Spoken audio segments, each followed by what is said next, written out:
So I want to talk about this cold call, like what happens next. So they've said, no, I'm not swamped. What's up? What do you say there? Because I've heard all different takes on we're the leading provider of X, or asking a really insightful question about how they're doing a really niche task. So, what's your approach to, all right, they've given you permission to speak. Now I'm trying to get their attention? Well, I definitely wouldn't say we're the leading provider of X because, again, going back to my customer research, that's one of the biggest customer pet peeves is for when people start off with that. When you're doing a call, it's all about them. You got to make it about them and not about me. You've interrupted them, and hopefully you can get it to a way that it's interesting to them. So let me tell you exactly how my calls go. So I do a real simple, hi, my name is Katie Mullen. I'm calling from whatever company.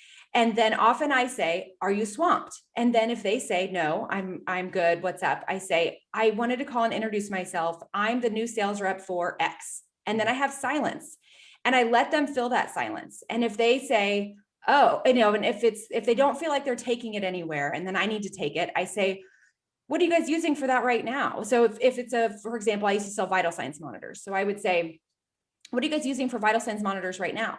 And then again, silence. And I let them fill that silence. And if they say, oh, we're using X, X, and X, then I would go ahead and say, oh, is that working out pretty well for you? And do you see how I didn't say, what don't you like about that? Or are they old monitors? Or are you thinking you're going to be changing them soon?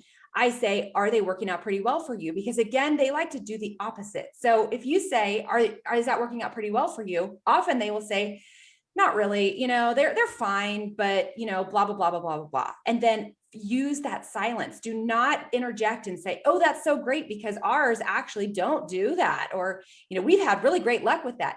You just absolutely let them fill that silence and you're busy taking notes the whole time they're talking, because then they're arming you with all the information that you're going to need later to get that deal. And what happens in the other situation? Because I get people all the time where they're like, it's fine. I don't know what to say next. So what I like to do is what's called wedge questioning. So if I know in the back of my mind that one of my big advantages is my battery life, I'll say, oh, okay, so is battery life ever an issue for you? And again, I try to be very subtle with that. I like the word ever because it's not like, is battery life a big issue for you? No, not really. Is battery life ever an issue for you? And it gets those cogs going. So they're thinking to themselves, yeah, actually, we did have somebody complain about the batteries just last week about that. And if they say, no, batteries aren't an issue, then I move on to the next one. Oh, really? Well, what about, blah, blah, blah. And then I continue with those wedge questions where I'm not just going in guns blazing and saying, well, our battery life is so much better than your competitor. I'm finding out what's actually important to them.